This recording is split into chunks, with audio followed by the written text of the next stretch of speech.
In the ever-evolving world of the UFC, where rivalries ignite, legends rise, and controversies fuel the fire, a new headline has captivated the combat sports community. Dana White may be interested in re-signing Francis Ngannou for a showdown with Jon Jones. This speculation comes amid a backdrop of intense UFC drama, with fighters like Jamahal Hill, Khalil Rountree, and Ilia Topuria stirring up headlines, and Joe Rogan offering his seasoned insights into the state of the sport. Recently, Francis Ngannou was seen cornering a fighter while wearing UFC-branded gear, a surprising move given his very public and contentious split with the promotion in early 2023. The optics sent shockwaves through MMA circles. Could the door be reopening? Dana gets things done, said one observer close to the promotion. Business speaks louder than emotions.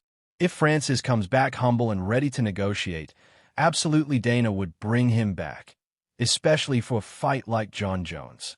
Ngannou versus Jones remains one of the greatest what-if fights in UFC history. Power versus precision, predator versus technician.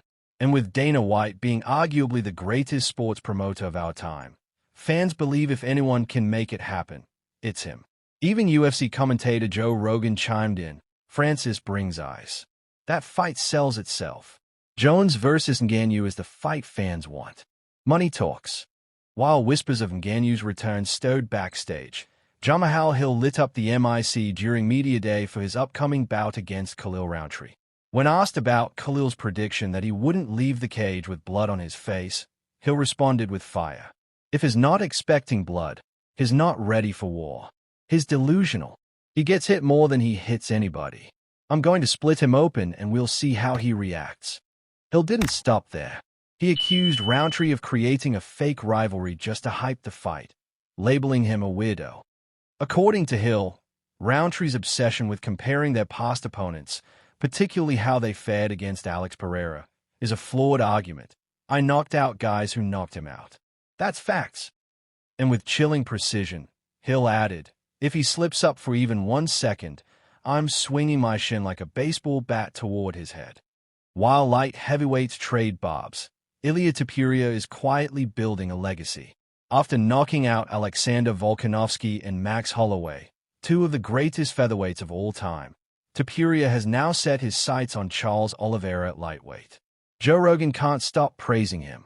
Ilia is insane. His technique is perfect. He knocked out 2 guys nobody else could touch and made it look easy. He's not just elite, he's something else entirely. Topuria's mix of striking, submissions, and unbreakable confidence makes him one of the scariest prospects in any weight class. As he moves up to 155 pounds, the question isn't whether he'll win, it's how fast he'll dominate. Elsewhere, UFC contenders are grappling with losses and growth.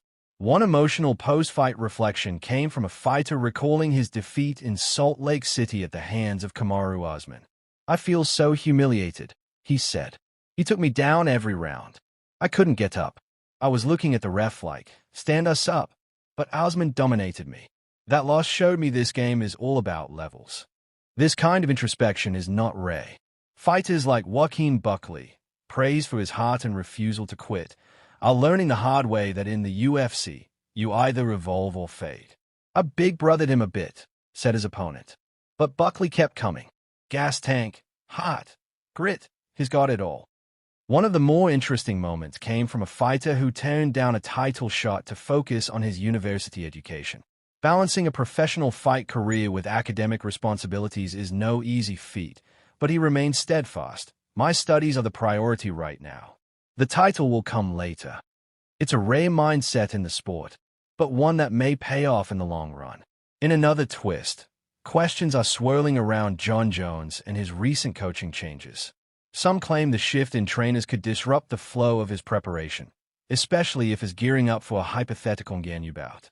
But veteran voices in the sport, including Henry Cejudo and Daniel Cormier, caution against reading too much into it.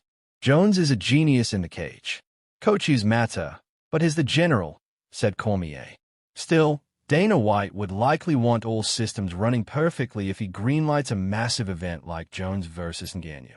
Whether it's commenting on fighter psychology, skill evolution, or the business of the UFC, Joe Rogan continues to be a trusted voice.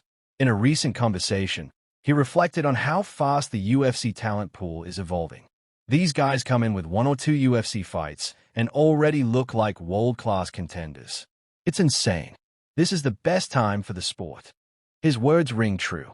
From newcomers like Topuria to resurgent champions like Pereira, the UFC is rich with storylines. Back to the headline. Can Dana White and Francis Ngannou repair their relationship? After Ngannou left the UFC over pay disputes and lack of flexibility, Dana famously said, "He'll never be back."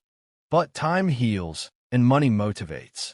Several insiders believe Dana would bring Ngannou back if the Jon Jones fight is on the table. Dana's about business. You don't run the UFC for 20-plus years without putting ego aside when the time's right, said one UFC insider. Ngannou and Jones. That pay-per-view gold.